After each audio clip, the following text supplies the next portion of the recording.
ഈ അടുത്ത കാലത്തൊന്നും നമ്മൾ ഇതുപോലൊരു നേതാവിനെ കണ്ടിട്ടില്ല.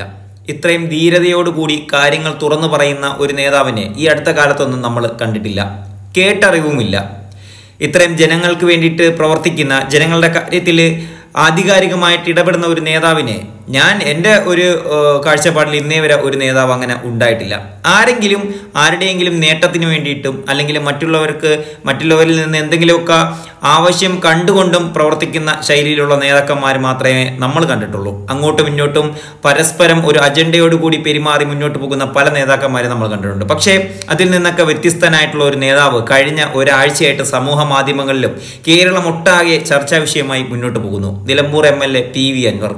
PV അൻവർ ഭരണ സർക്കാരിനെതിരെ, സർക്കാർ എന്ന് പറയുമ്പോൾ സർക്കാരിനെ നിയന്ത്രിക്കുന്ന ഉന്നത തലങ്ങളിലിരിക്കുന്ന ഉദ്യോഗസ്ഥരും നേതാക്കന്മാരെ മാത്രമാണ് പറയുന്നത്. പാർട്ടി CPM എന്ന് പറയുന്ന പാർട്ടിയെ ഒരിക്കലും അദ്ദേഹം അവഹേളിച്ചിട്ടില്ല, നശിപ്പിക്കാൻ ശ്രമിച്ചിട്ടില്ല. അതിൻ്റെ തലപ്പത്തിരിക്കുന്ന പല നേതാക്കന്മാർക്കുമെതിരെ അഴിച്ചുവിട്ട വിവാദങ്ങൾ അത് വലിയ രീതിയിൽ ആളിക്കത്തി ഭരണ സർക്കാരിനെ പ്രതിസന്ധിയുടെ കൂപ്പുകുത്തി വിടുന്ന ഒരു സാഹചര്യമാണ് കണ്ടുകൊണ്ടിരിക്കുന്നത്. ഈ കഴിഞ്ഞ ദിവസം അതിരാവിലെ തന്നെ PV അൻവർ MLA വീണ്ടും ഒരു പത്രസമ്മേളനം വിളിച്ചു വരുത്തി. അത് എല്ലാ തവണയും ഓരോ പത്രസമ്മേളനത്തിനും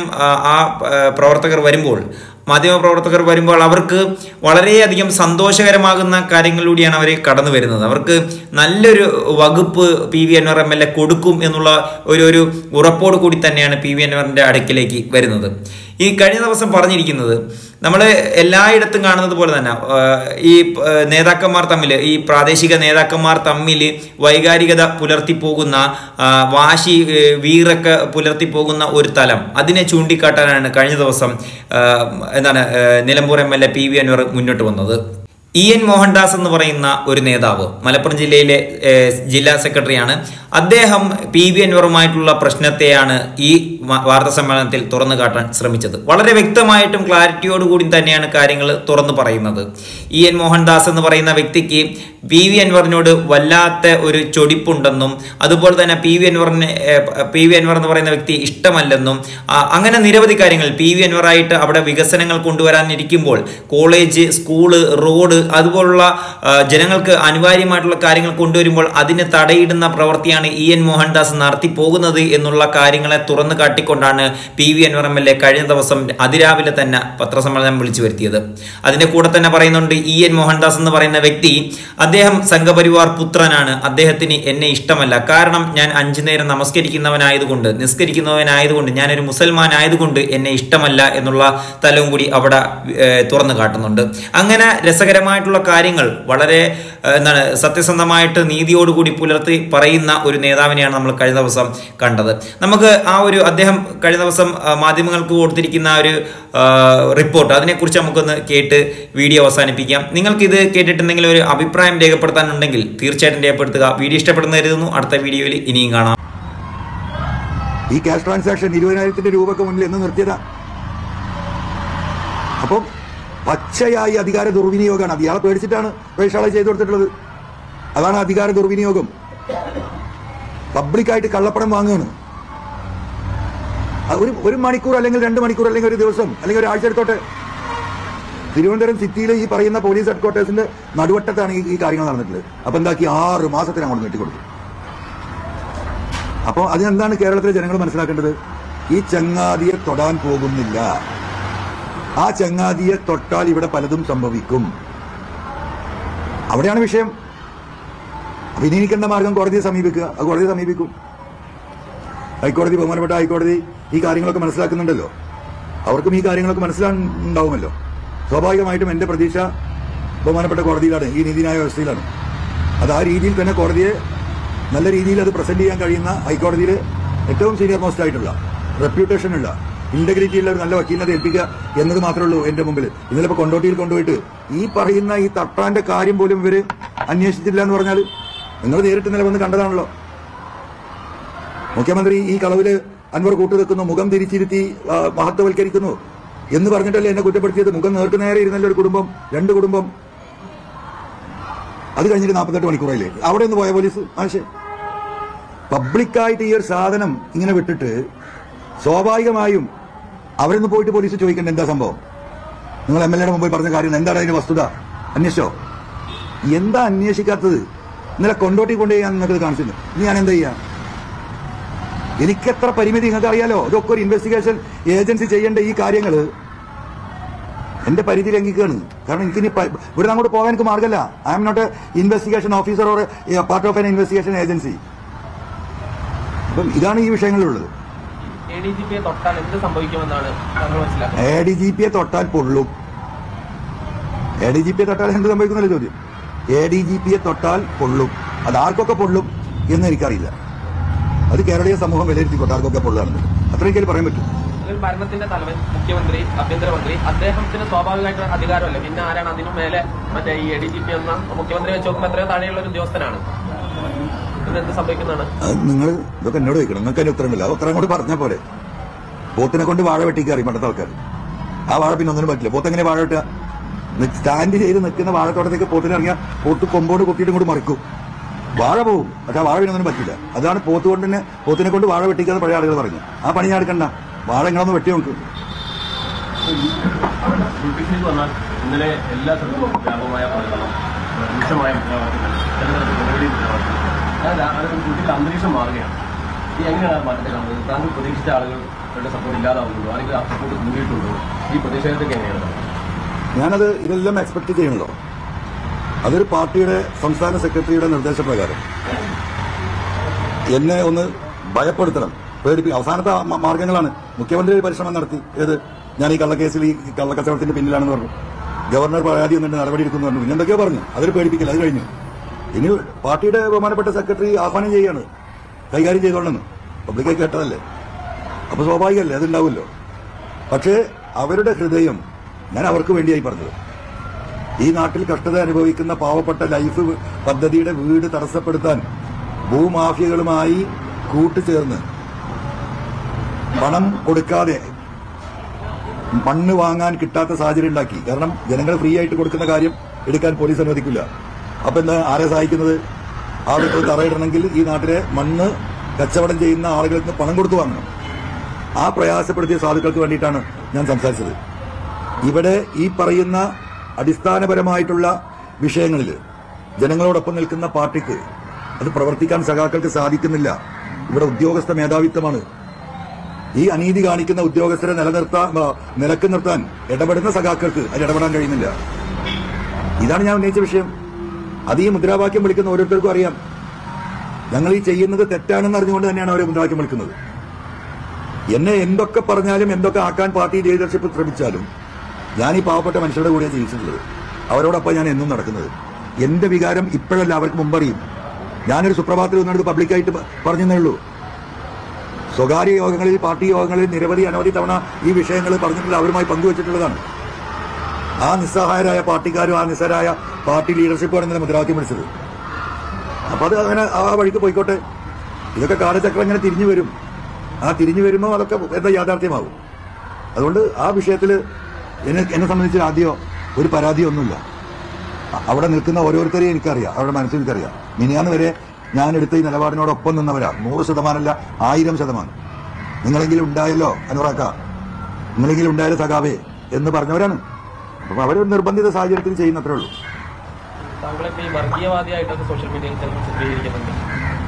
അവർക്ക് പോയി പണി നോക്കാം. അവർക്ക് പോയി പണി നോക്കാം. അവരുടെ പണികൾ നോക്കട്ടെ.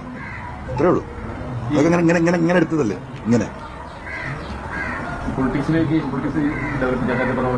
നേരത്തെ രാജിവെക്കണമെന്നൊരു ആവശ്യം CPM-ന്റെ സംസ്ഥാന നേതൃത്വം ആവശ്യപ്പെടുന്നില്ല. രണ്ടാമത് ഒരു പ്രകടനത്തിന് ആഹ്വാനം മാത്രമാണ് നൽകിയത്. സാധാരണ ഇപ്പോൾ CPM-ന്റെ ഒരു പരിധി വന്നാൽ ഇപ്പോൾ M.V. രാഘവൻ ഉൾപ്പെടെയുള്ള അതിന് ശേഷം CPM പല ഭാഗത്തുള്ള പ്രതിഷേധങ്ങളിൽ MLA എന്ന നിലയിൽ അല്ലെങ്കിൽ മന്ത്രി എന്ന പരിപാടി പങ്കെടുക്കാൻ അല്ലെങ്കിൽ അത്തരം പ്രൊട്ടക്ഷനിലൊക്കെ CPM പോകാറുണ്ട്. നിങ്ങൾ താങ്കളുടെ കാര്യത്തിൽ അത് കാണുന്നില്ല. അല്ലാതെ M.V. രാഘവൻ എന്ന മന്ത്രിയായിരുന്നു. അദ്ദേഹത്തിന്റെ സുരക്ഷയ്ക്ക് വേണ്ടി പോലീസ് വെടിവെച്ച് 3-4 സഖാക്കൾ മരണപ്പെട്ടു. ആ ഒരു സാഹചര്യത്തിൽ ഞാനൊരു സാധാരണ സഖാവിന് നമുക്ക് എന്ത് പ്രൊട്ടക്ഷൻ ഒന്നുമില്ലല്ലോ. നമ്മളിവിടെ സഖാക്കൾക്ക് വേണ്ടിയാണ് സംസാരിക്കുന്നത്. അപ്പൊ അങ്ങനെ ഒരു പ്രൊട്ടസ്റ്റിന് വേണ്ടിയിട്ട് അവർ തയ്യാറാകാത്തതിന് ചിലപ്പോൾ അങ്ങനെ ഒരു ആലോചന ഉണ്ടാവുമായിരിക്കും. നമുക്കറിയില്ല. ഇല്ല, രാജി ആവശ്യം എന്നോട് ഇതുവരെ ആവശ്യപ്പെട്ടിട്ടില്ല.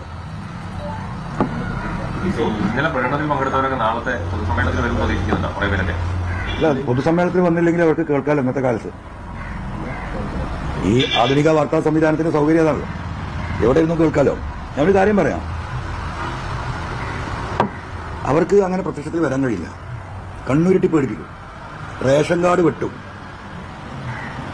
ഈ പറയുന്ന ലൈഫ് പദ്ധതിയിൽ വീടിന്റെ ലിസ്റ്റിലാണ് ഒരുവിധ ആളുകൾ. നിങ്ങളുടെ വീട് പോകും. കുട്ടികളുടെ വിദ്യാഭ്യാസവുമായി ബന്ധപ്പെട്ട് ഒരു അഡ്മിഷന് വേണ്ടി കാത്തിരിക്കുന്ന ഒരു പാവപ്പെട്ട സഖാവുണ്ടാവും. തനിക്ക് ഓർമ്മ ഉണ്ടായിക്കോ എന്ന് പറയും. അങ്ങനെ കണ്ണുരുട്ടി ഭീഷണിപ്പെടുത്തി അല്ലെങ്കിൽ ഒരു കക്കൂസ് കുഴി കുത്താൻ പഞ്ചായത്തിന്റെ സഹായം തേടി നിൽക്കുന്ന പാവപ്പെട്ട സഖാക്കളാണ് ഈ പാർട്ടിയിലുള്ളത്. ആ സർക്കാരിന്റെ സഹായം കിട്ടിയിട്ട് വേണം ആ കക്കൂസിന്റെ കുഴി അവർക്ക് കുത്താൻ. വേറൊരു മാർഗമില്ല. അവരെങ്ങനെ ഇറങ്ങി വരും? അല്ല, ഞാൻ പറയട്ടെ, അവരെങ്ങനെ ഇറങ്ങി വരും? എനിക്കതറിയാം. ഞാൻ ഒരാളെയും അതിന് വിളിക്കാത്തത് അതുകൊണ്ടാണ് ഞാൻ ഒറ്റയ്ക്കൊരു ജീപ്പിന്റെ മുകളിൽ കയറി നിന്ന് പ്രസംഗിക്കുമെന്ന് ഞാൻ പറയുന്നത്. അതവർക്ക് കേൾക്കാലോ. അപ്പം അതിന്റെ ഒരു എഫക്റ്റ് നമുക്കത് നോക്കാം. അല്ലാതെ സഖാക്കൾ നന്നായിട്ട് പൊളിഞ്ഞു കെട്ടി വരുമെന്ന് ഞാൻ പറയുന്നില്ല. പക്ഷേ ഈ ബാരിക്കേഡുകളില്ലാത്ത കുറെ ആളുകൾ ഈ നാട്ടിലുണ്ട്. ഇനി ബാരിക്കേഡ് ഉണ്ടെങ്കിൽ തന്നെ അതിനെ മറികടക്കാൻ ശേഷിയുള്ള മനസ്സുള്ളവരുണ്ട്, പൊതുസമൂഹമുണ്ട്. അവരൊക്കെ വരുമായിരിക്കും. അല്ല, ഇപ്പൊ നമ്മൾ ചോദിച്ചില്ല, ഇതുവരെ ഈ പറയുന്ന 7.25 കൊല്ലവും അല്ലെങ്കിൽ ഒരു 7 കൊല്ലവും ഇത്തരത്തിലുള്ള ഒരു പ്രതിസന്ധി ആദ്യത്തെ 5 കൊല്ലം സ്മൂത്തായിട്ടാണ് പോയത്. യാതൊരു തർക്കമില്ല. ഞാനീക്ക് നിലമ്പൂർ ചില കാര്യങ്ങൾ പറയേണ്ടത് ഇപ്പൊ അഡ്വാൻസായി പറയുന്നില്ല. അപ്പൊ അതിനുശേഷമുള്ള ഈ 3 കാലങ്ങൾ പാർട്ടിയുടെ ജില്ലാ സെക്രട്ടറി ഉണ്ടല്ലോ, എന്താണ് EN മോഹൻദാസ്, അദ്ദേഹം 2 ദിവസമായിട്ട് സ്റ്റേറ്റ്, ഞാൻ ഇന്നലെ രാത്രിയാണ് കാണുന്നത്. സത്യം ഞാൻ കണ്ടിട്ടില്ല, കാരണം ഞാനതൊന്നും കേൾക്കുന്നില്ലല്ലോ. അപ്പം എന്നെ ഒരു സഖാവ് വിളിച്ചിട്ട് സഖാവെ നിങ്ങളത് കേൾക്കണം എന്നാണ് അയച്ചതെന്നാണ്. അപ്പൊ അത് നാളെ ഞാൻ വിശദീകരിക്കുന്നുണ്ട്. നാളെ EN മോഹൻദാസ് എന്താണെന്നുള്ളത് ഇവിടുത്തെ പാവപ്പെട്ട സഖാക്കൾക്ക് അറിയില്ലല്ലോ. നമ്മളൊന്നും ഒരാളുടെയും വ്യക്തിഹത്യ നടത്താനോ മോശപ്പെടുത്താനോ നമ്മൾ ശ്രദ്ധിച്ചിട്ടില്ല. അവർക്കെതിരെ പാർട്ടി സഖാക്കൾ വിഷമം പറയുമ്പോൾ നമ്മളത് കോമ്പൻസേറ്റ് ചെയ്ത് വിടില്ല. അപ്പൊ ഇദ്ദേഹം ഈ പറയുന്ന മോഹൻദാസ് ഇത്ര തരം തോന്നാനാണ് എന്ന് എനിക്ക് ആദ്യം അറിയാം. അദ്ദേഹത്തിന് വേറെ റാങ്കിലാണ്. പക്ഷെ അദ്ദേഹം എത്രത്തോളം തരം താഴാൻ ഒരു പാർട്ടി സെക്രട്ടറിക്ക് പറ്റുമോ എന്നുള്ളത് ഇന്നലെ കണ്ടിട്ടുണ്ട്. അത് എനിക്ക് സഖാക്കളോട് സംസാരിക്കാനുള്ളത്. വിത്ത് എവിഡൻസ് ഇല്ലാതൊന്നും പറയില്ലല്ലോ. സഖാക്കളുടെ മുന്നിൽ അത് അവതരിപ്പിക്കും. ഈ പൊതുയോഗം എന്ന് പറയുന്നത് ഒരു രാഷ്ട്രീയ വിശദീകരണ പൊതുയോഗമാണ്. അവിടെ നേരത്തെ പറഞ്ഞ പോലെ അതിന്റെ തെളിവോ രേഖകളൊക്കെ ആയിട്ട് അങ്ങനെ ഒരു സംവാദമാണ് ഉദ്ദേശിക്കുന്നത്. ഞാൻ പ്രസംഗിക്കും, ചില സംഗതികൾ സ്ക്രീനിലുണ്ടാവും, കാണിക്കേണ്ടതുണ്ട്. അത് എന്നെ കള്ളനാക്കിയിട്ടുള്ള, എന്നെ പ്രതിസന്ധിയിലാക്കിയിട്ടുള്ള കാര്യമാണ്. അതിന്റെ വാസ്തവമാണ്. അല്ലാതെ പാർട്ടിക്കെതിരായിട്ടുള്ള തെളിവോ കാര്യങ്ങളോ അല്ല. ഞാൻ പറഞ്ഞല്ലോ, ഇനിയിപ്പോ എന്തൊക്കെ ചെയ്താലും പശ്ചിമ ബംഗാളിന്റെ അവസ്ഥയിലേക്ക് ഈ പാർട്ടി പോകാൻ പാടില്ല എന്ന് വിശ്വസിക്കുന്നവനാണ്. ഈ നാട്ടിൽ കമ്മ്യൂണിസ്റ്റുകാരൻ ഉണ്ടാകണമെന്ന് ആഗ്രഹിക്കുന്നവനാണ്. അപ്പം അതിന്റെ അടിത്തറക്ക് മാന്തുന്ന ഒരു രാഷ്ട്രീയമായിട്ട് നമ്മൾ ഒരിക്കലും പോകില്ല. കാരണം ഈ കെട്ടകാലത്തിൽ നിന്ന് നല്ലൊരു നേതൃത്വത്തിലേക്ക് ഒരു പക്ഷേ തിരിച്ചു വരുമ്പോ ഇവിടെ ഈ പറയുന്ന ഫാസിസത്തെയും മുതലാളിത്തത്തെയും ഒക്കെ ചെറുക്കാൻ ഒരു സോഷ്യലിസ്റ്റ് ആശയക്കാരി നാട്ടിലുണ്ടാകണമെന്ന് ആഗ്രഹിക്കുന്ന ആളാണ്. അതുകൊണ്ട് അതിലേക്കൊന്നും ഞാൻ പോകില്ല. എനിക്കെതിരെ ഉയർത്തുവിടുന്ന സംഗതികൾ ഞാനല്ലാതെ ഡിഫെൻഡ് ചെയ്യാനില്ല. ആ കാര്യങ്ങളായിരിക്കും, അത്രേ ഉള്ളൂ. താങ്കൾ MLA ആയതിനു ശേഷം നിലവിൽ പ്രാദേശികമായിട്ടാൽ അവിടുത്തെ നഗരസഭ LDF-ന് ജയിക്കാൻ കഴിയുന്നു. ചില പഞ്ചായത്തുകളും UDF-ലെ കോട്ടകളായിരുന്ന പഞ്ചായത്തുകളൊക്കെ തിരിച്ചു പിടിക്കാനൊക്കെ കഴിയുന്നു. അതൊക്കെ അന്ന് അൻവറിന്റെ ഒരു നേതൃത്വമാണെന്ന രീതിയിൽ പറഞ്ഞിരുന്നു. പക്ഷേ കഴിഞ്ഞ ദിവസം ഞാനൊക്കെ പറയുന്നത് അത് ഓരോ ആളുകളുടെ അവരുടെ വ്യക്തിപരമായും അല്ലെങ്കിൽ അതൊക്കെയാണ് അത് പ്രയാസപ്പെടുത്തുന്നത്. പ്രത്യേകിച്ച് താങ്കളുടെ വ്യക്തിപരമായി ബന്ധമുള്ള നഗരസഭാ ചെയർമാൻ അല്ലെങ്കിൽ പഞ്ചായത്ത് പ്രസിഡന്റുമാരൊക്കെ ഒരു പ്രയാസമില്ല. എന്തിനാണ് നമ്മൾ പ്രയാസപ്പെടുന്നത്? ഇതൊക്കെ പ്രപഞ്ച സത്യം പോലെ അവിടെ അറിയുന്നല്ലേ. നിലമ്പൂർ മുനിസിപ്പാലിറ്റിയിൽ LDF-ന് എത്ര സീറ്റാണ് ഉണ്ടായിരുന്നത്? ഞാൻ വരുമ്പോൾ CPIക്ക് 2, CPM-ന് 3, 5 സീറ്റാണുള്ളത്. 33-ല് 28 സീറ്റാണ് നമ്മൾ ഓവർകം ചെയ്തത്. ആ 3-ലേക്ക് UDF പോയി. മുസ്ലിം ലീഗിന് ഒരു സീറ്റ് പോലും, ഒരു കൗൺസിലർ പോലും ഇല്ലാത്ത മുനിസിപ്പാലിറ്റിയാണ് നിലമ്പൂര്. അതെങ്ങനെയായിരുന്നു എനിക്കറിയില്ലോ. ആ മുനിസിപ്പാലിറ്റിയിലെ 9,000-ഓളം വീട് ഞാൻ ഒറ്റയ്ക്ക് കയറിയവനാണ്. കാരണം ആ മുനിസിപ്പാലിറ്റി മറിയില്ലെന്ന് വേറൊരു ആവശ്യമായിരുന്നു. ഞാൻ അത്ര റിസ്ക് എടുത്തത്. ജില്ലാ ആശുപത്രിക്ക് വികസനത്തിന് സ്ഥലമില്ല. അതിനാവശ്യമായ സ്ഥലം അവിടെ സ്കൂളിലാണ്, തൊട്ടടുത്ത് ചാരി സ്കൂൾ നിൽക്കുന്നത്. അതിൽ നിന്ന് ഒരു 1 ഏക്കർ ലാൻഡ് സ്കൂളിൽ ഹോസ്പിറ്റലിലേക്ക് ആഡ് ചെയ്യണമെങ്കിൽ municipal chairman municipality board meeting തീരുമാനം എടുക്കണം. അപ്പോൾ ഞാൻ ആര്യാടനുമായുള്ള ഫൈറ്റിന്റെ ഭാഗമായി ഷൗക്കത്ത് ഒരു നിലക്കൊന്നും സമ്മതിക്കില്ല. അപ്പോൾ മുനിസിപ്പാലിറ്റി മാറിയെങ്കിലേ ആശുപത്രി വികസിക്കുള്ളൂ. മുനിസിപ്പാലിറ്റി മാറി LDF-ന് അനുകൂലമായ ഒരു ഭരണസമിതി വന്നെങ്കിൽ സ്കൂളിന്റെ സ്ഥലം വിട്ടുതരാനുള്ള ശുപാർശ മുനിസിപ്പാലിറ്റി തരുള്ളൂ. അത് വലിയൊരു വൈകാരികമായ പ്രശ്നമാണ്. അതോടൊപ്പം MLA എന്ന നിലക്ക് എന്നെ മൂവ് ചെയ്യിക്കാൻ പറ്റാത്ത രീതിയിൽ ഷൗക്കത്തും ടീമും അവിടെ അന്നത്തെ പറയുന്നത് അത് അവരുടെ രാഷ്ട്രീയം, ഞാൻ കുറ്റം പറയില്ല. സ്വാഭാവികമായിട്ടും നമ്മളാണെങ്കിൽ പ്രതിരോധം തീർക്കും. അപ്പോൾ അതിന്റെ ഒരു പ്രശ്നം എനിക്കുണ്ടായിരുന്നു. ഇതാണ് നമ്മൾ ജനങ്ങളോട് സംസാരിച്ചത്. അങ്ങനെയാണ് മുനിസിപ്പാലിറ്റി അടിയോടെ മറിഞ്ഞിട്ട് നേരെ തിരിച്ച് 28 സീറ്റോട് കൂടിയിട്ടോ 29 സീറ്റോട് കൂടിയിട്ടോ LDF അധികാരത്തിൽ വരുന്നത്. അത് ജനങ്ങൾ തന്ന അംഗീകാരമാണ്. ഈ അധ്വാനത്തിന്റെ ഫല അത് പാർട്ടി പ്രവർത്തകർ അധ്വാനിച്ചിട്ട് തന്നെയാണ്. എന്റെ കൂടെ നടക്കുന്നവരല്ലേ. ഞാനത് നേതൃത്വം നൽകി, അത്രേ ഉള്ളൂ. വയനാട് ബൈ ഇലക്ഷൻ വരാൻ പോകണമെങ്കിൽ 2-3 മാസത്തിനുള്ളിൽ ഉണ്ടാവും. ഇപ്പോൾ നിലമ്പൂർ അതിൽ പ്രധാനപ്പെട്ട ഒരു സ്ഥലമാണ്. ആ വയനാട് ബൈ ഇലക്ഷനിൽ താങ്കളുടെ ഒരു നിലപാട് എന്തായിരിക്കും? അതിപ്പോ പറയാൻ പറ്റുമോ? എങ്ങനെയായിരിക്കും? ഇപ്പൊ പറയാൻ പറ്റില്ല. ഈ സോഷ്യൽ മീഡിയയിൽ ഞാൻ ജീവിക്കുന്നത് 2 ചായ 10 മണിക്ക് കുറച്ച് കഞ്ഞിയിട്ടാൽ കുടിക്കും, കുറച്ച് ചോറ്, രാത്രി എന്തെങ്കിലും ഭക്ഷണം കഴിച്ച് ഞാൻ ജീവിക്കും. ഞാൻ സോഷ്യൽ മീഡിയന്റെ എന്താ പറയാ ലൈക്കാ എന്നോട് ജീവിക്കുന്നില്ല. അപ്പം അത് കണ്ടിട്ട് ഞാൻ രാഷ്ട്രീയ പ്രവർത്തനം നടത്തിയിട്ടില്ല. ആ ലൈക്കുകൾ നമുക്കറിയാം എല്ലാവരുടെയും. അത് എന്താ പറയാ, ഏറ്റവും ആവേശമുള്ള ചെറുപ്പക്കാരാണ് ആ പ്രതികരണത്തിന് മുന്നിലുണ്ടാവുക. അത് അപ്പുറത്തും ഇപ്പുറത്തും ഉണ്ടാവും. അവർ പോകുന്ന ഒരു ആശയത്തിന് വ്യതിചലിക്കുമ്പോൾ അവർ തിരിച്ചു ചെയ്യും, ഉറപ്പാണ്. അതിന് അവരെ കുറ്റം പറയാൻ പറ്റില്ല. എനിക്ക് അവരെ പറ്റി പരാതിയില്ല.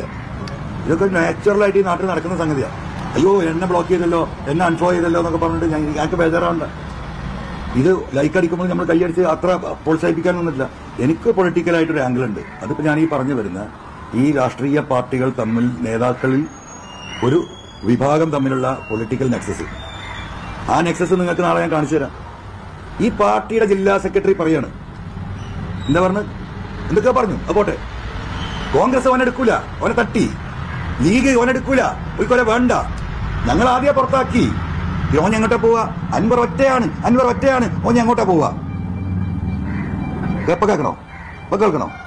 അപ്പൊ എന്താണ് കമ്മ്യൂണിസ്റ്റ് പാർട്ടിയുടെ ജില്ലാ സെക്രട്ടറി തീരുമാനിക്കുക, ഞാൻ കോൺഗ്രസ്സുകാർ എടുക്കൂല, സെറ്റിലാക്കി, ലീഗ് വഴി സെറ്റിലാക്കി, ഓലെടുക്കൂല, ഇനി ഓൻ എങ്ങോട്ടാ പോണേ.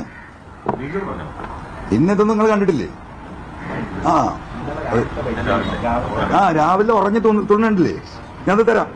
ഒരു 10-20 മിനിറ്റ് ഉണ്ട്, അതിന്റെ അടിയിൽ എവിടെ അറിയില്ല, സമയം പോകും. ഒരു മിനിറ്റിന്. അപ്പൊ അദ്ദേഹത്തിന് എന്താണ് സംഗതി? ഇതാ പറയുന്ന ഒരു വിഭാഗത്തിന്റെ നെക്സസ് എന്ന്. ഇനി അദ്ദേഹം ഇത് പറയാൻ വേറൊരു കാരണമുണ്ട്, അത് നമുക്ക് അവിടെ പറയാം. മനസ്സിലായില്ലേ? അത് നമുക്ക് നിലമ്പൂരിലെ ജനങ്ങളോട് പറയാം. എന്റെ ബൈപ്പാസ് ബ്ലോക്ക് ആക്കിയത് എന്തിനാണ് നിങ്ങൾക്കറിയാം. ലോകം മുഴുവൻ മഹേഷൊക്കെ എത്ര റിപ്പോർട്ട് ചെയ്ത്, എത്ര എന്നോട് പേഴ്സണലായി ചോദിച്ചു, എന്താണ് ഈ ബൈപ്പാസ് മാത്രം നാട് മുഴുവൻ വികസിക്കുന്ന എല്ലായിടത്തും റോഡ് 150 കോടിന്റെ എന്താ പറയാ, നമ്മുടെ ഈ പറയുന്ന മലയോര ഹൈവേ ഒക്കെ നിലമ്പൂർ കൂടെ കടന്നു പോവുക. ജനങ്ങൾക്ക് ഇതൊക്കെ മുമ്പുള്ള ആദ്യത്തെ ഗവൺമെന്റിന്റെ പദ്ധതി നടക്കുന്ന കേട്ടോ. ഈ 2021 ഈ ഗവൺമെന്റ് അധികാരത്തിൽ വന്ന ശേഷം എന്തെങ്കിലും നിങ്ങൾ നിലമ്പൂർ നടന്നോ നോക്കിയാൽ. ഈ ആശുപത്രിക്ക് വേണ്ടിയിട്ടാണ് ഞാൻ ഈ 9,000 വീട് കയറിയെന്ന് പറഞ്ഞു. ആ സ്ഥലം മുനിസിപ്പാലിറ്റി വിട്ടു എന്നിട്ട് കാലത്തിലായി. ഇപ്പോഴും സർക്കാരിന് ഒരു ഓർഡർ തരാൻ സർക്കാരിന് സാധിച്ചില്ല. എന്താ കാലത്ത് ഞാൻ വിശദീകരിക്കും. കോളേജ് 2016 തൊട്ട് 2021 വരെയുള്ള UDF LDF ഭരണകാലത്ത് കിട്ടിയ കോളേജാ. സ്ഥലം വാങ്ങിക്കൊടുത്തിട്ട് 2020 ലാസ്റ്റ് സ്ഥലം കൈമാറി കൊടുത്ത. എന്താണ് കോളേജ് വരാത്തത്? എന്താ വരാത്തത് നിലമ്പൂര്? ഇതൊക്കെ നടക്കുമ്പോൾ ഈ 3 ജനങ്ങൾക്ക് അത്യാവശ്യമായ പദ്ധതി എന്തുകൊണ്ട് നിലമ്പൂരില്ല? ആരാതിന് തടസ്സം നിന്നത്? ഈ ജില്ലാ സെക്രട്ടറിയാണ്. ഞാൻ എക്സ്പ്ലെയിൻ ചെയ്യും നിലമ്പൂരിലെ ജനങ്ങളോട്. 300ഓളം കുടുംബങ്ങളാണ് ഭൂമി വിട്ടുകൊടുത്തിട്ട് 19 കൊല്ലമായിട്ട് മേലോട്ട് നോക്കി നിൽക്കുന്ന ഒരു പൈസ കിട്ടാതെ. അപ്പൊ അതിന്റെ പിന്നിൽ വേറൊരു അജണ്ട ഉണ്ടായിരുന്നു. ആ അജണ്ട ഞാൻ വിശദീകരിക്കും. PV അൻവർ ഈ നിയമസഭയിൽ എത്തരുത് എന്ന ഉദ്ദേശം ഈ പറയുന്ന ജില്ലാ സെക്രട്ടറി ഉൾപ്പെടെയുള്ളവർക്ക് ഉണ്ടായിരുന്നു. അതൊരു വാസ്തവമാണ്. ദയവായി ഒന്ന് പരിശോധിച്ച് നോക്ക്. കഴിഞ്ഞ നിയമസഭാ തെരഞ്ഞെടുപ്പിൽ പാർട്ടിയുടെ ഒരു നേതാക്കന്മാരും നിലമ്പൂർ ഇലക്ഷൻ പ്രചരണത്തിൽ വന്നിട്ടുണ്ടോ? പിണറായി സഖാവ് വന്നിട്ടില്ല, കോടിയേരി സഖാവ് വന്നിട്ടില്ല, എളമരക്കരി സഖാവ് വന്നിട്ടില്ല. പാർട്ടിയുടെ ഉത്തരവാദിത്തപ്പെട്ട ഒരാളും നിലമ്പൂരിലേക്ക് വന്നിട്ടില്ല. ഞാനും പാവപ്പെട്ട സഖാക്കളും മാത്രമാണ് നിലമ്പൂരിൽ പോരാടിയത്. ഈ പറയുന്ന ബഹുമാനപ്പെട്ട രാഹുൽ ഗാന്ധി ഉൾപ്പെടെയുള്ള കോൺഗ്രസിന്റെ പ്രബലമായ ഒരു ടീം, ലീഗിന്റെ പ്രബലമായ ഒരു ടീം, ഇവരെല്ലാം ഒരുമിച്ച് നിന്ന് എന്നെ പരാജയപ്പെടുത്താൻ ശ്രമിക്കുമ്പോൾ സംസ്ഥാന തലത്തിൽ ഒരു നേതാവ് പോലും നിലമ്പൂരിൽ എന്റെ തെരഞ്ഞെടുപ്പ് പ്രചരണത്തിന് വന്നിട്ടില്ല. നമ്മളിതൊന്നും ഇതുവരെ ഒരാളോട് പറഞ്ഞിട്ടില്ല. മനസ്സിലായോ? അങ്ങനെ പ്രശ്നങ്ങൾ ഉണ്ടാക്കാനല്ല ഉദ്ദേശിച്ചത്. ഇപ്പൊ ഇതിനൊക്കെ നേതൃത്വം നൽകിയവൻ ഇവിടെ വന്നിട്ട് വേറെ ആരെങ്കിലും അച്ചാരം പിടിച്ചിട്ട് PV അൻവറെ ചവിട്ടി തേക്കാന്ന് വിചാരിച്ചാൽ അതിന് EN മോഹൻദാസ് വളർന്നിട്ടില്ല. ഇനി അത് തർക്കമില്ല. അദ്ദേഹത്തിന്റെ കമ്മ്യൂണിസം എന്താണെന്നും അദ്ദേഹത്തിന്റെ നിലപാടുകൾ എന്താണെന്നും നമുക്ക് സംസാരിക്കാം. എനിക്ക് ആ വിഷയം പറയാനുള്ളത് മലപ്പുറം ജില്ലയിലെ പാവപ്പെട്ട സഖാക്കളോടാ. വിശദീകരിക്കേണ്ടി വരും. അപ്പൊ ഇതൊക്കെ ഒരു പച്ചയായ യാഥാർത്ഥ്യമായി നിലമ്പൂർ ജനതയുടെ മുന്നിൽ നിൽക്കുക. ആകെ ആശ്രയിക്കാൻ ഒരു ആശുപത്രിയാണ്. 25 കോടി റുപ്യ കിട്ടിയിട്ട് കൊല്ലം 4 ഒരു സെന്റ് ഭൂമി വിട്ടുതരാൻ ഇപ്പൊ അതിൽ റോഡ് ഉണ്ടാക്കാൻ ഈ എന്താ പറയാ ഫയർ സർവീസിന് പോകാൻ സ്ഥലാവസാനം വിട്ടു. ഇപ്പൊ കെട്ടുന്ന ബിൽഡിങ്ങിന്റെ കിഴക്ക് ഭാഗത്ത് ഒരു 5 മീറ്ററുള്ള ആ സ്കൂളിന്റെ ഗ്രൗണ്ടിന്റെ സൈഡിൽ കൂടെ ഈ ബിൽഡിംഗ് ചുറ്റി പോകാൻ ഒരു ഫയർ എക്സിറ്റ് കിട്ടിയാൽ ആ 25 കോടി റുപ്യയുടെ ബിൽഡിംഗ് അവിടെ വരും. ഒരു NOC വേണ്ട ഇവിടുന്ന് എഡ്യൂക്കേഷൻ ഡിപ്പാർട്ട്മെന്റിന്. എത്ര പണിയെടുത്താലും നീങ്ങൂല, എന്ത് ചെയ്താലും നീങ്ങില്ല. അപ്പൊ എന്താ ഉദ്ദേശം? 21 ശ്രമിച്ചു, നടന്നില്ല. ഇനി 26 ഈ ചങ്ങാതി. കാരണം ബൈപ്പാസ് ഇല്ലാതെ ജനങ്ങളെ എനിക്ക് ഫേസ് ചെയ്യാൻ കഴിയില്ല. അവർക്കറിയാം. ഞാൻ പലപ്പോഴും പറഞ്ഞിട്ടില്ല, ബൈപ്പാസ് വിഷയം തീർത്തില്ലെങ്കിൽ ഞാൻ മത്സരിക്കില്ല എന്ന് പാർട്ടിയുടെ മുന്നിൽ എഴുതി കൊടുത്തിട്ടുണ്ട് ഞാൻ. അപ്പൊ എന്താ, നമ്മൾ സതുദ്ദേശത്തോട് ചെയ്യുക. അപ്പൊ അവിടെ എന്താ, അത് ശരിയാ, ബന്ധം മുപ്പര് അത് ബ്ലോക്ക് ചെയ്ത് വെച്ചിരിക്കുക. നിലമ്പൂരിലെ ജനങ്ങളോട് പലതും പറയാനുണ്ട്. ഇപ്പൊ കെട്ടിടം നിലമ്പൂർ കോളേജ് ഇത്ര കൊല്ലം എല്ലായിടത്തും കോളേജായി. ഭൂമി എടുത്തു കൊടുത്തിട്ട് അറിയില്ലേ പൂക്കോട്ടുപാടം ഗവൺമെന്റ് കോളേജ് ഇപ്പൊ അവിടെ വാടക ബില്ലിൽ നടത്തുകയാണ്. ഭൂമി കിട്ടാതല്ല, ഭൂമി കൊടുത്തിട്ട് ആറായി. ഇതിന്റെ സർവേ നടക്കൂല. എന്ന് നോക്കിയാലും സർവേ, ഈ സർവേ അങ്ങോട്ട് പോകും, അത് തിരുവനന്തപുരത്ത് ഇങ്ങോട്ട് തട്ടും, പിന്നെ ഒരു ക്ലാരിഫിക്കേഷൻ അങ്ങോട്ട് തട്ടും. ബൈപ്പാസ്, നിലമ്പൂർ ബൈപ്പാസ്, ഈ പറയുന്ന ജില്ലാ ആശുപത്രിയുടെ സ്ഥലം വിട്ടുകെട്ടല്, കോളേജ്, മൂന്നും ഈ ചങ്ങാതി ഈ EN മോഹൻദാസ് ബ്ലോക്ക് ചെയ്ത് വെച്ചിട്ടുണ്ട്. വേറെ ആരുമില്ല. ഇനി അവിടെ തീർന്നിട്ടില്ല. ഇയാൾ ഒരു എന്താ പറയാ, ഞാൻ ഒരു കമ്മ്യൂണിസ്റ്റ് നേതാവിന്റെ മേലിൽ ഞാൻ എന്താ പറയാ RSS ബാന്ധവം ഇതുവരെ പറഞ്ഞിട്ടില്ല. പക്ക RSS അവൻ. ഞാൻ തെളിവേ പറഞ്ഞുതരാം. എന്നോടുള്ള വിരോധം എന്താ? ഈ ജില്ലാ സെക്രട്ടറിക്ക് ഞാൻ 5 നേരം നിസ്കരിക്കും. അതായത് സഹിക്കില്ല. മലപ്പുറത്തെ ഈ സുജിത് ദാസിന്റെ ഈ വിഷയം, ഈ ഒരു കമ്മ്യൂണിറ്റിയെ ഇങ്ങനെ ക്രിമിനൽ വരിക്കുന്നത് ശരിയല്ല. DCS നിങ്ങൾ ഇടപെടണം. എത്ര വട്ടം ഞാൻ പോയി പറഞ്ഞുകൊണ്ട് ചോദിക്കും നിങ്ങൾ? നമുക്ക് പബ്ലിക്കായിട്ട് പറയാൻ വയ്യല്ലോ. ഞാനതാ ഇന്നലെ പറഞ്ഞു, എന്റെ വേലിക്കെട്ടുകൾ മാറ്റി തന്നു. ഈ ജിഫ്രി വിഷയം എവിടെ താനൂര് പച്ചയായ സത്യല്ലേ? എത്ര ന്യൂനപക്ഷങ്ങളുടെയാണ് ഈ പറയുന്ന മയക്കുമരുന്ന് കേസിൽ പ്രതിയാക്കിയിട്ടുള്ളത്? ഞാൻ അവിടെ സംഗമം വിളിക്കാൻ പോവുക. നിരപരാധികളായ, ഞാൻ കള്ളക്കടത്ത് സംഘത്തിന്റെ പിന്നിലും BVN ആയിക്കോട്ടെ, കുഴപ്പമില്ല. നിങ്ങൾക്കൊക്കെ ഇരിക്കുന്ന എല്ലാ മലപ്പുറത്തെ പത്രപ്രവർത്തകർക്കൊക്കെ ബോധ്യമുണ്ടല്ലോ എന്തെല്ലാം അനുഭവങ്ങൾ, ഏതെല്ലാം കുടുംബങ്ങൾ നിങ്ങൾ പോയി കണ്ട്. നിങ്ങൾക്കൊരു മനസാക്ഷി ഉണ്ടല്ലോ. ആ മനസാക്ഷിയിൽ നിങ്ങൾക്ക് ബോധ്യപ്പെട്ടിട്ടുണ്ടല്ലോ ഇതിൽ കള്ളക്കളി ഉണ്ടെന്ന്. അപ്പൊ അതിൽപ്പെട്ട ആളുകളെ പുറത്തേക്ക് കൊണ്ടുവരാൻ പോവാണ്. ഇനിയിപ്പോ കള്ളക്കടത്തിന്റെ ഭാഗം കൂടി BVN ആയിക്കോട്ടെ, ഇതെല്ലാം കൂടെ പറഞ്ഞ് ഞാൻ ജയിലിൽ തള്ളട്ടെന്ന്. അപ്പൊ EN മോഹൻദാസ് എന്ന് പറയുന്ന ഈ പറയുന്ന അദ്ദേഹത്തിനുള്ള മുസ്ലിം വിരോധം, മുസ്ലിം വിരോധം നിൽക്കുകയാണെങ്കിൽ കുഴപ്പമില്ല. മുസ്ലിം വിരോധികളെ നമ്മൾ ഒരുപാട് കണ്ടിട്ടുണ്ട്. നിലമ്പൂർ മണ്ഡലത്തിന്റെ പ്രത്യേകത എന്താ? നിലമ്പൂർ മണ്ഡലത്തിന്റെ പ്രത്യേകത മലയോര മേഖലയാണ്.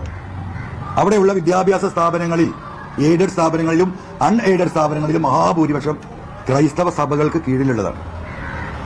സ്വാഭാവികമായിട്ടും അവിടുത്തെ സ്കൂളുകളുടെയും ഈ പറയുന്ന കോളേജുകളുടെയൊക്കെ ഡെവലപ്മെന്റിന് വേണ്ടിയിട്ട് സർക്കാരിന് MLA ഫണ്ടിൽ നിന്നും കൊടുക്കാവുന്ന ചില പണങ്ങളുണ്ട്. ഞാൻ പരമാവധി കൊടുത്തിട്ടുണ്ട് ഈ പറയുന്ന എല്ലാ സ്ഥാപനങ്ങൾക്കും. നമ്മളത് ജാതി മതം നോക്കിയിട്ടല്ല കൊടുക്കുന്നത്. കാരണം ആ പ്രദേശത്തിന്റെ വെൽഫെയറിന് അവിടെ സർക്കാർ സ്ഥാപനങ്ങൾ കുറവാണ്. ഇവരാണിത് ചെയ്യുന്നത്. 2 പ്രാവശ്യം ഈ പറയുന്ന എന്താ പറയാ EN മോഹൻദാസ് എന്നെ വാൺ ചെയ്തിട്ടുണ്ട്.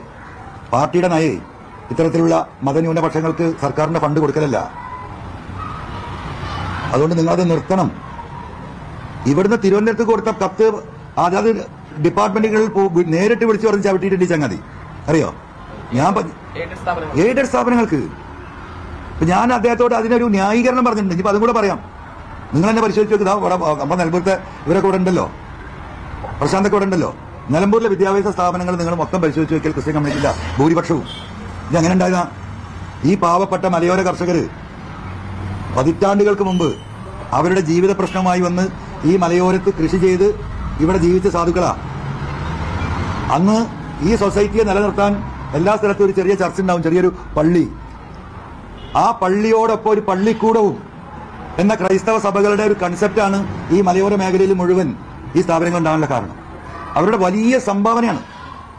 സത്യത്തിൽ നമ്മുടെ മലപ്പുറം ജില്ലയിലെ കിഴക്കൻ ഏറനാടിന്റെ വിദ്യാഭ്യാസ പുരോഗതിക്കും മുസ്ലിം കമ്മ്യൂണിറ്റിക്കും ഹൈന്ദവ കമ്മ്യൂണിറ്റിക്കും ഉണ്ടായിട്ടുള്ള പുരോഗതിയുടെ പിന്നിൽ ഇവരുടെ നിസ്വാർത്ഥമായ സേവനമാണ്. ഞാൻ ഈ DCSനോട് EN മോഹൻദാസിനോട് പറഞ്ഞു, DCS നിങ്ങൾ അങ്ങനെ പറയാൻ പാടില്ല. ഇത് കമ്മ്യൂണിസ്റ്റ് പാർട്ടിയാണ്. ആ മലയോര മേഖലയിൽ ജീവിക്കുന്ന പാവപ്പെട്ട മനുഷ്യരാണ്. അവിടെ നിങ്ങൾ ജാതി മതവും കലർത്താൻ നിൽക്കില്ലേ? മാത്രമല്ല DCS നിങ്ങളൊന്ന് പോയി അന്വേഷിക്കുക. ഒരു സ്കൂളിൽ ഒരു ഫംഗ്ഷന് പോയ 500 കുട്ടികൾ പങ്കെടുക്കുന്ന ഒരു ഫംഗ്ഷന്, ഈ ക്രൈസ്തവ സഭകൾ നടത്തുന്ന ആ ഫംഗ്ഷന് നമ്മൾ പോയാൽ കാണാം 10% ക്രിസ്ത്യാനി കുട്ടികൾ ഉണ്ടാവില്ല. അത്രേ ഉള്ളൂ അവിടെ പോപ്പുലേഷൻ. അവർ അതിൽ 40% നിലമ്പൂരിനെ സംബന്ധിച്ച് ഹൈന്ദവ കുടുംബത്തിൽ നിന്ന് വരുന്ന മുസ്ലിം സമുദായത്തിൽ വരുന്ന കുട്ടികളാണ്. ഒരു 10-15 ക്രിസ്ത്യാനികളുള്ളത്. അവിടെയാണ് ഇവർ ഈ പണം ചെലവാക്കിയിട്ട് ഇവരെയാണ് വർഗീയവാദികൾ എന്ന് പറയുന്നത്. EN മോഹൻദാസിന്റെ മനസ്സ് നിങ്ങൾ നോക്കണം. ആ ക്രൈസ്തവ സഭകൾ അവരുടെ ക്രിസ്ത്യാനിറ്റി ഉണ്ടാക്കാനല്ല ഈ വിദ്യാഭ്യാസ സ്ഥാനം നടത്തുന്നത്. അവിടെ പഠിക്കുന്നതിൽ മഹാഭൂരിപക്ഷവും ഹിന്ദുക്കളും മുസ്ലിങ്ങളും. അപ്പൊ അതാണ് ഈ ചങ്ങാതിയുടെ നിലപാട്. ഇത് സൂചിപ്പിച്ചുകൊണ്ട് ഞാൻ പാർട്ടിക്ക് ഒത്തുകൊടുത്തിട്ടുണ്ട്. സംസ്ഥാന കമ്മിറ്റിക്ക് ഈ പറയുന്ന അൻവർ ഒന്നും പറഞ്ഞില്ല, പാർട്ടി പറഞ്ഞില്ല എന്ന് പറയുന്നില്ലേ, ഈ നിലപാട് ശരിയല്ല എന്ന് പറഞ്ഞിട്ട്. ഇനിയിപ്പോ അടുത്ത കാലത്ത് മഹേഷേ നിങ്ങൾക്കൊക്കെ അവിടെ DC ഒക്കെ ബന്ധമുണ്ടല്ലോ, ഇത് അത്യാവശ്യം ബന്ധമുണ്ടല്ലോ. പാർട്ടിയിലെ ഒരു ജില്ലാ സെക്രട്ടേറിയറ്റ് മെമ്പർ, ആകെ 4 ആളാണല്ലോ ജില്ലാ സെക്രട്ടേറിയറ്റ്, ആ പാർട്ടി ഓഫീസിൽ നിന്ന് ഈ പറയുന്ന DCSനെ ചവിട്ടാൻ നീട്ടിട്ട് പിടിച്ചു മാറ്റിയിട്ടുണ്ട്. അതൊന്ന് അന്വേഷിക്കും. ഒരുപാട് കാലം മുമ്പൊന്നുമല്ല. അതൊരു ന്യൂനപക്ഷ സമുദായത്തിൽപ്പെട്ട സെക്രട്ടേറിയറ്റ് മെമ്പറാ. കോളറിന് പിടിച്ചു. നിന്റെ RSS സ്വഭാവം നിന്റെ വീട്ടിൽ കാണിച്ചാൽ മതി, പാർട്ടി ഓഫീസിൽ വേണ്ടട്ടോ എന്ന് പറഞ്ഞു. സെക്രട്ടേറിയറ്റ് മെമ്പർ ഇപ്പൊ 5-6 മാസം മുമ്പ് നിലവിലുള്ള സെക്രട്ടേറിയറ്റ് മെമ്പർമാര്. അപ്പൊ അത്രത്തോളം RSS വൽകൃത മനസ്സുമായിട്ട് നിൽക്കുക. ഈ സുജിത്ദാസ് വിളിക്കുന്നത് ഞാൻ പുറത്തുവിടാത്ത ഫോണുണ്ട്. ഈ മോഹൻദാസിനെ പറ്റിയൊക്കെ പറയുന്നത്, ഓ അങ്ങോരെ എന്തോ നല്ല മനുഷ്യനാന്ന്. എനിക്ക് അങ്ങോരെ കാണുമ്പോൾ തന്നെ എന്തോ ഒരു മനസമാധാനം എന്നറിയോ. എന്ത് പ്രശ്നം ഉണ്ടെങ്കിലും അങ്ങോര് പരിഹരിച്ചു തരും. എങ്ങനെയുണ്ട് പുറത്തേക്ക് വിടണേ? ഇറങ്ങി ഓടേണ്ടി ഒരു മോഹൻദാസ് പാർട്ടി ഓഫീസിൽ നിന്ന്. എന്നെ കൊണ്ട് വിടിയിക്കരുത് പലതും. ഇന്നലെ അവൻ പറയുന്നുണ്ടല്ലോ, ഏതെങ്കിലും മനുഷ്യന്മാർ ചെയ്യോ ഫോൺ ചോർത്തൽ? ഇത്ര വൃത്തികെട്ട സ്വഭാവം ഉണ്ടോ? എന്താണ് ആ ഫോണിൽ പറയുന്നതെന്നൊക്കെ കേട്ടിട്ടുണ്ടോ? ചോർത്തിയതാ പ്രശ്നം, അതിൽ പറഞ്ഞത് ആർക്കും പ്രശ്നമില്ല. ഈ സമൂഹത്തെ, ഈ നാടിനെ കുട്ടിച്ചോറാക്കാൻ നടക്കുന്ന ഡയലോഗ് അടിക്കുന്നത്. ഈ ADGP കുറിച്ച് ഞാനല്ല പറഞ്ഞത് ആദ്യം, ഈ IPS ഉദ്യോഗസ്ഥനായ സുജിത്ദാസ പറഞ്ഞത്.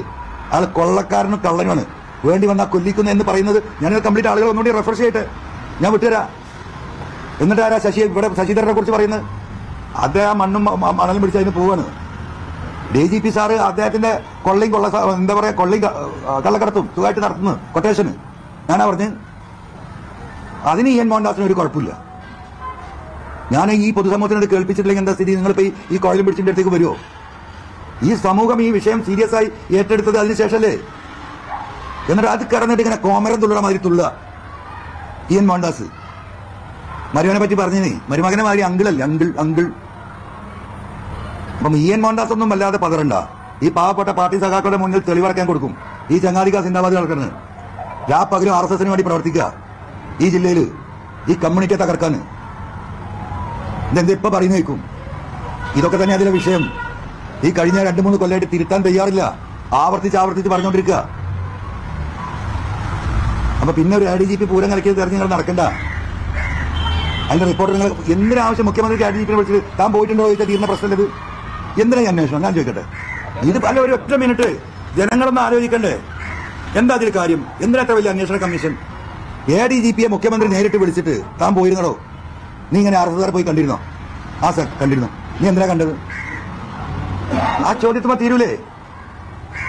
ഇനിയിപ്പോ അദ്ദേഹത്തിന് ഇപ്പൊ ഒളിഞ്ഞും മറിഞ്ഞും പോകണമെങ്കിൽ എന്താണ് ഇപ്പൊ ഒരു ADGPക്ക് ഒരു പൊളിറ്റിക്കൽ ലീഡറെ പബ്ലിക്കായി കണ്ടൂടെ? വല്ല വിവാദം ഉണ്ടാവോ? തൃശ്ശൂർ ടൗണിൽ നിന്ന് കണ്ടൂടെ? തിരുവനന്തപുരത്ത് കണ്ടൂടെ? ജനങ്ങളുടെ മുന്നിലേക്ക് കണ്ടൂടെ? അപ്പൊ മുഖ്യമന്ത്രിക്ക് നേരിട്ട് ഒരു ചോദ്യത്തുമ്പോ തീരുന്ന വിഷയം.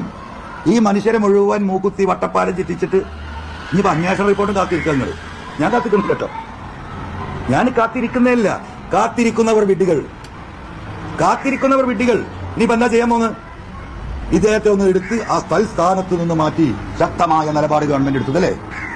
ഈ കസാലിയിൽ നിന്ന് എടുത്തിട്ട് ഞാൻ ഈ കസാലിയിൽ ഇരുന്നിട്ട് അപ്പുറത്തെ കസാലിക്ക് ഇരുത്തുക. ഈ നാടകത്തിലല്ലേ കാത്തിരിക്കുന്നത്? സസ്പെൻഡ് ചെയ്ത് PHQയുടെ ആ കോമ്പൗണ്ട് അവൻ കയറാൻ പാടില്ല. ഈ നൊട്ടോറിയസ് ക്രിമിനൽ അതിന് സസ്പെൻഡ് ചെയ്യണം. പോലീസ് ഹെഡ്ക്വാർട്ടേഴ്സ് എന്ന് പറയുന്ന PHQയുടെ അകത്തേക്ക് കയറരുത്. ഒഫീഷ്യൽ ഫോണും നെറ്റും കമ്മ്യൂണിക്കേഷനും വാങ്ങി DGPയുടെ വെക്കണം. എന്നിട്ട് സസ്പെൻഡ് ചെയ്തിട്ട് വീട്ടിൽ പോയി ഇരിക്കുന്നു പറയണം. എന്നിട്ട് സത്യസന്ധമായ ഓഫീസർമാരുണ്ടെങ്കിൽ ഇതൊന്ന് അന്വേഷിക്കട്ടെ. അത് ചെയ്യാത്തതുകൊണ്ടാണ് ബഹുമാനപ്പെട്ട കോടതിയെ സമീപിക്കാൻ പോകുന്നത്. കോടതിയിൽ നമ്മളത് വിശദീകരിക്കും. ബഹുമാനപ്പെട്ട കോടതിക്ക് ഇത് തള്ളാൻ പറ്റുമോ? ചെറിയ കാര്യമാണോ?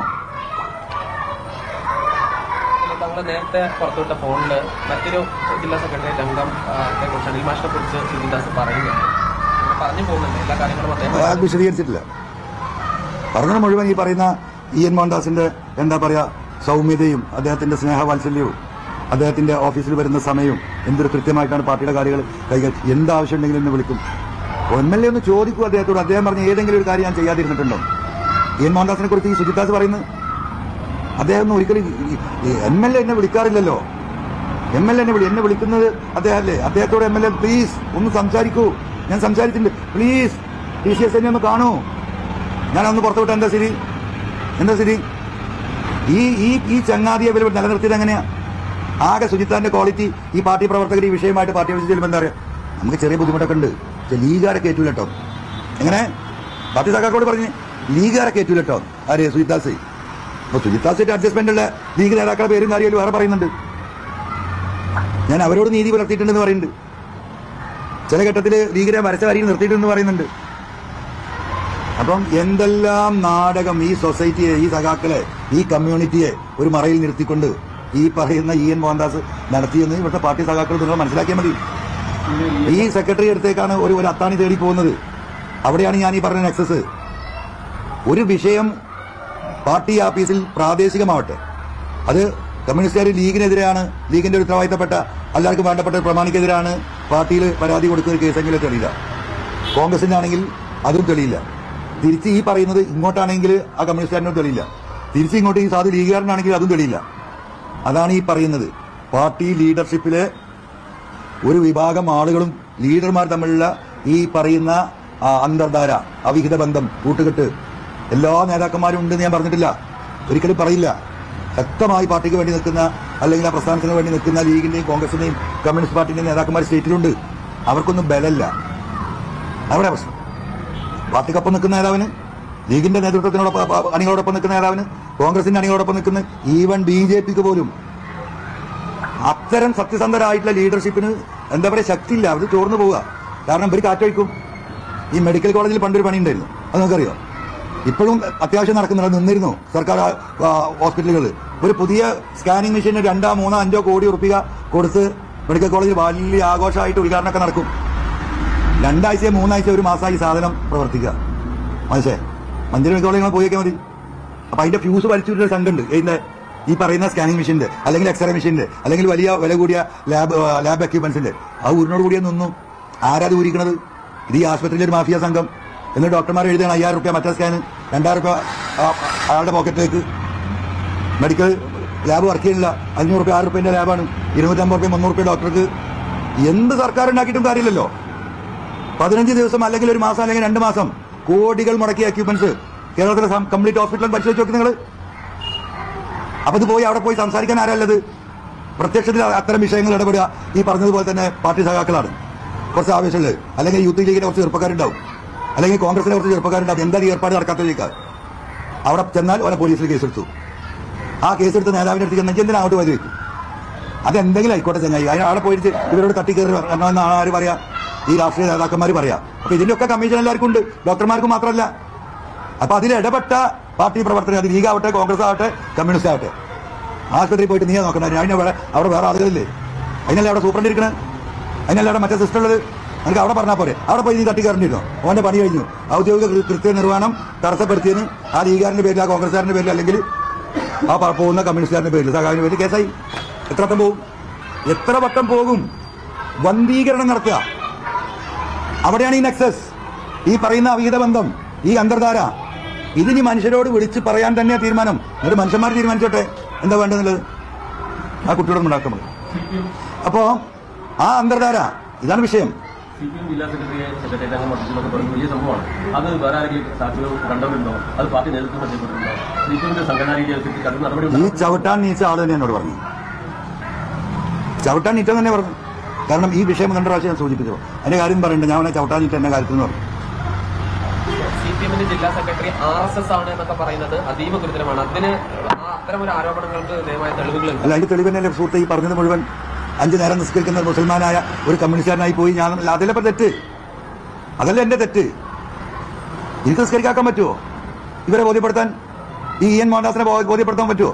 പാർട്ടി മീറ്റിംഗ് നടക്കുകയാണെങ്കിൽ ബാങ്ക് വിളിച്ചാൽ ഞാൻ നിസ്കരിക്കാൻ പോകും. അത് കഴിഞ്ഞ് ഞാൻ തിരിച്ചു വരും. അതിൽ ആർജവം എനിക്കുണ്ട്. ഇസ്ലാം എന്താ? ആദ്യം വരെ ഇസ്ലാം പഠിക്കണം. ഇസ്ലാം പറഞ്ഞ ഭീകരതയാണല്ലോ.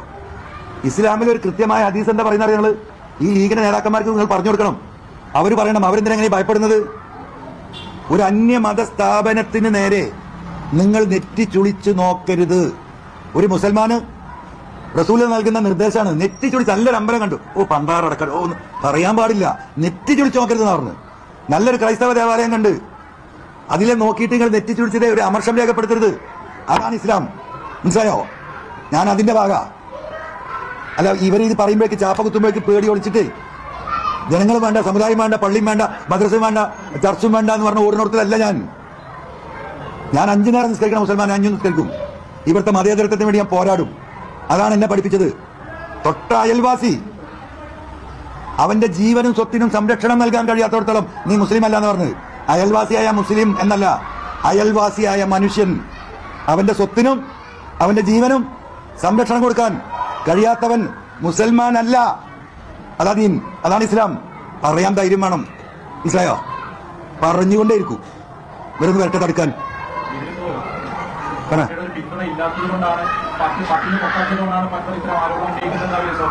പറഞ്ഞോട്ടേന്ന്, ഇതൊക്കെ ഒരു പ്രപഞ്ച സത്യല്ലേ? ഇപ്പൊ ഈ പറഞ്ഞോണ്ടൊക്കെ കളവല്ലേ? അല്ല, എന്ത് തെളിവ് അതിന് വേണ്ടത്? ഈ പറയുന്ന 3 പ്രോജക്ട് തടസ്സപ്പെടുത്തി ഞാൻ പറയാം.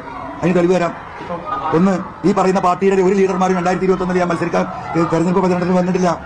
₹1 പാർട്ടി ഫണ്ട് എനിക്ക് ചെലവഴിച്ചിട്ടില്ല.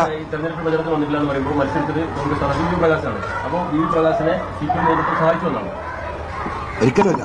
PV Anwar തോൽക്കണം. PV Anwar തോൽക്കണം, അത്രേ ഉള്ളൂ. അത് പാവപ്പെട്ട താക്കോടെ അറിയില്ല. അതിൽ ഏറ്റവും വലിയ തെളിവ് നിങ്ങൾ പരിശോധിച്ചാൽ നിങ്ങൾക്ക് കാണാൻ പറ്റും. നിലമ്പൂർ മുനിസിപ്പാലിറ്റി 3700 വോട്ട്, എനിക്ക് 4000 വോട്ടിട്ടുണ്ട് മുനിസിപ്പാലിറ്റിയിൽ.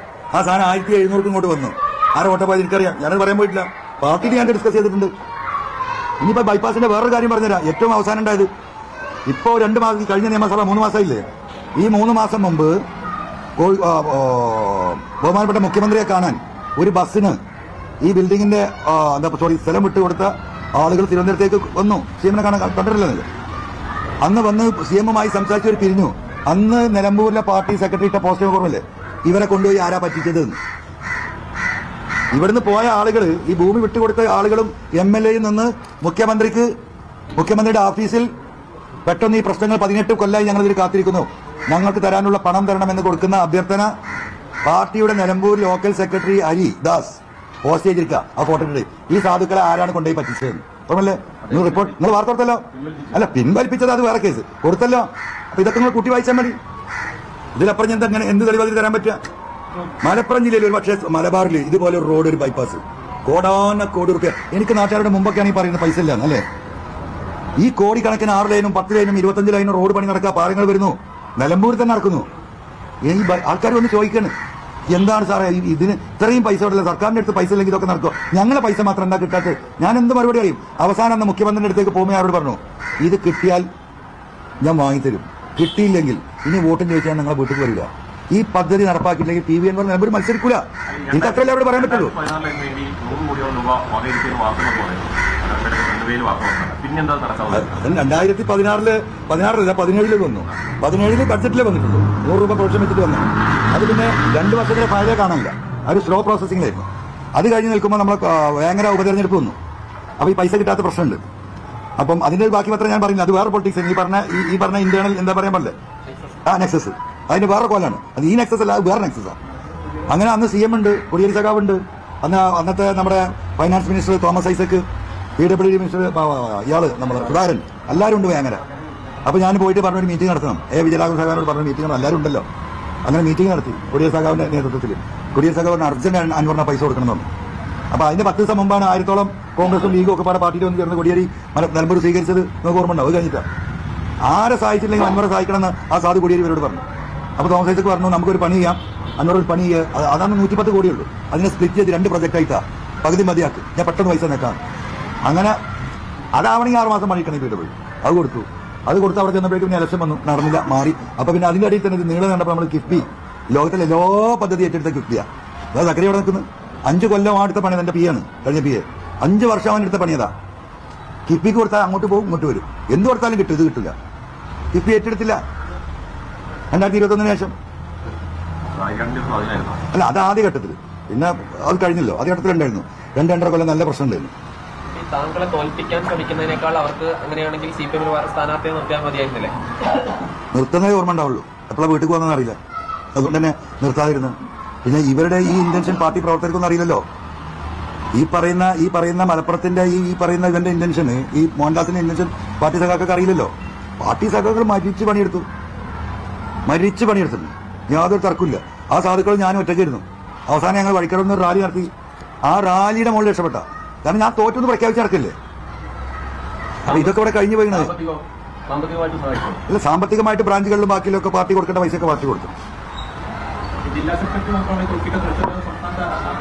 ഇല്ല, ഇയാളുടെ ഒരു ഇന്റൻഷൻ തന്നെ. അത് ഇയാൾ തന്നെയുള്ളൂ. അയാളുടെ പിന്നിൽ വേറെ ആരെങ്കിലും ഉണ്ടോ എനിക്കറിയാം. ഉണ്ടാകാൻ സാധ്യത വളരെ കുറവാണ്. അയാൾ അങ്ങനെ ഒരു മൂലാച്ചിയാണെന്ന് എനിക്ക് പലപ്പോഴും തോന്നിയിട്ടുണ്ട്. ആര് വന്നാലും, ഏത് തൊഴിലാളി വന്നാലും, ഏത് നേതാവ് വന്നാലും അതിനോട് തട്ടിക്കയറും. ഒരു കാര്യം കണ്ട അങ്ങനെ. പക്ഷെ ഉള്ളു ഈ പറഞ്ഞ പോലെയാണ്. പോയ സഖാക്കളെ വിളിച്ചു വയ്ക്കുകൾ മൂരാച്ചി എന്ന് പറഞ്ഞാൽ ഒരു ജാതി മറ്റു സ്വഭാവം ഉണ്ടല്ലോ വരുന്നവരോട് അത് എന്തിനാന്ന് വന്ന് നിങ്ങൾക്ക് അവിടെ കൊടുത്താൽ പോലെ എന്നൊക്കെ പറഞ്ഞിട്ട് വന്നാൽ ആകെ ആക്കിയിട്ട് മെല്ലെ കടിയെടുക്കുള്ളൂ. അതാണ് മൂരാച്ചിത്തരം. അതന്നെ യോഗത്തിനിടയ്ക്ക് നമസ്കരിക്കാനൊക്കെ പോകാറുണ്ട്. പക്ഷേ അങ്ങനെ പോകുമ്പോൾ തിരിച്ചു വരുമ്പോൾ ആ കണിഷ്ടം പ്രകടിപ്പിക്കാറുണ്ട്. അത് ഞാൻ അയാളെ മുമ്പ് എണീറ്റ് പോകില്ല. നമ്മളിപ്പോൾ പ്രാദേശിക യോഗങ്ങൾ നടക്കുമ്പോൾ ഇവിടെ എന്താ നമ്മൾ ഒരു വൈകുന്നേരം 6:30 മണിക്കാണുള്ള അങ്ങാടിയിൽ ആളുണ്ടാവുക. ആ സമയത്താണല്ലോ പലപ്പോഴും യോഗം വെക്കുക. അപ്പം ചിലപ്പോൾ ബാങ്ക് കൊടുക്കുന്നതിന് 10 മിനിറ്റ് മുമ്പായിരിക്കും യോഗം തുടങ്ങിയിട്ടുണ്ടാവുക. ബാങ്ക് കുടിക്കുമ്പോൾ എന്താവും സ്വാഭാവികമായിട്ട് നമ്മൾ നിർത്തുമല്ലോ. അപ്പം ഞാനൊന്ന് ഇറങ്ങി പോയിട്ട് പള്ളിൻ്റെ അടുത്ത് നിന്ന് പോയി ഞാൻ നിസ്കരിച്ച് വരും. എന്നിട്ടാണ് ഞാൻ പരിപാടിക്ക് കയറല്. അദ്ദേഹം സെക്രട്ടറി ആയിരിക്കുമ്പോഴാണ് മലപ്പുറം ജില്ലയിൽ നിലമ്പൂരായാലും താലൂരായാലും ഒക്കെ വിജയിക്കുകയും പാർട്ടി ഓഫീസ് വലിയൊരു പാർട്ടി ഓഫീസ് പണിയുന്നു, പാർട്ടിക്ക് വികസനവും MLA-മാരൊക്കെ ഉണ്ടാവുകയൊക്കെ ചെയ്തത് വലിയ പാർട്ടി ഓഫീസാണ്. അത് ഭയങ്കരനാണ്, ഭയങ്കര കഴിവിലാണ്. സത്യത്തിൽ 4 കൂടിയാക്കി ജയിപ്പിക്കാൻ കഴിയുന്നു. വേറെ ആരോ മുമ്പിലേക്ക് പാരാത്ത ആ കഴിവൊക്കെ എല്ലാവർക്കും അറിയാം. അതല്ല ഇയാൾ ഭയങ്കര സ്വാധീനം ഇടപെടാൻ ശേഷിയില്ലോനാണ്. ഇതിൽ ആരും തർക്കമില്ല. മലപ്പുറത്ത് വലിയ ജില്ലാ കമ്മിറ്റി ഓഫീസ് അത് പാവപ്പെട്ട പാർട്ടി സഖാക്കൾ 5 റുപ്യയും 10 റുപ്യയും എനിക്കറിയത്. ഞാൻ അത് പാർട്ടി ഓഫീസ് ഉണ്ടാക്കുന്നത് ഇവിടെ അഴിമതി നടത്തിയിട്ടല്ല. പാർട്ടി സഖാക്കൾ പാവപ്പെട്ടവർ അങ്ങാടി കൂടെ നടന്ന ഓരോ പാർട്ടി മെമ്പറും ഇത്ര ഉറുപ്പിക ഓണറേറിയം അല്ലെങ്കിൽ അവർ പൈസ കൊടുക്കാൻ 100, 200, 500 പാവപ്പെട്ട പാർട്ടി സഖാക്കൾ കൊടുത്തത് തന്നെയാണ് മലപ്പുറത്ത് വരാൻ പോകുന്ന പാർട്ടി ഓഫീസ്. അത് ബാക്കിയുള്ളവിടുന്ന് കൈക്കൂലി വാങ്ങിയിട്ട് ഉണ്ടാക്കിയതൊന്നും ഞാനെന്ന് വെച്ചാൽ എനിക്കൊരു സ്റ്റാൻഡ് ഉണ്ട്. നമുക്കറിയുന്ന യാഥാർത്ഥ്യം അങ്ങനെ തന്നെ പറയും. അങ്ങനെ തന്നെയാണ് ആ വലിയ കെട്ടിടം ഉയരുന്നത്. ഈ പാവപ്പെട്ട സഖാക്കളും അവരോട് സഹകരിച്ച സാധാരണ മനുഷ്യന്മാരും. പിന്നെ ആരെങ്കിലും സിമെന്റ് കമ്പിയൊക്കെ കൊടുക്കും. ഇപ്പം എല്ലാ പാർട്ടിയും കൊടുക്കുന്നതാണ്. അതൊക്കെ സ്വാഭാവികമാണ്. അതിൻ്റെ ഉള്ളൂ നമുക്ക് അവസാനിപ്പിക്കുന്നത്. സിംഗിൾ പത്രസമ്മേളനല്ലേ, ഒരാളിനെ കാത്തു നിൽക്കേണ്ട, സംസാരിക്കാൻ നിൽക്കേണ്ട ആ വിഷയത്തിൽ ഞാനില്ല. ഇനി പറയുന്നത് ഒരുമിച്ച് പറയാം. നിങ്ങൾ എന്താച്ചോ നിങ്ങളെ ആംഗിളിൽ എന്ത് പറഞ്ഞാൽ എനിക്ക് പ്രശ്നമില്ല. പിന്നെ ഇപ്പൊ ഈ പറയുന്ന പോലെ നിങ്ങളുടെ സീനിയർ പ്രസിഡന്റിന്റെ ഒക്കെ ഫേസ് ടു ഫേസ് അത് വേറെ, അല്ലാതെ ഈ പരിപാടി ഞാൻ പറഞ്ഞു. ഓക്കെ, അപ്പൊ രാജസലാം, താങ്ക് യു, അസ്സലാമു അലൈക്കും.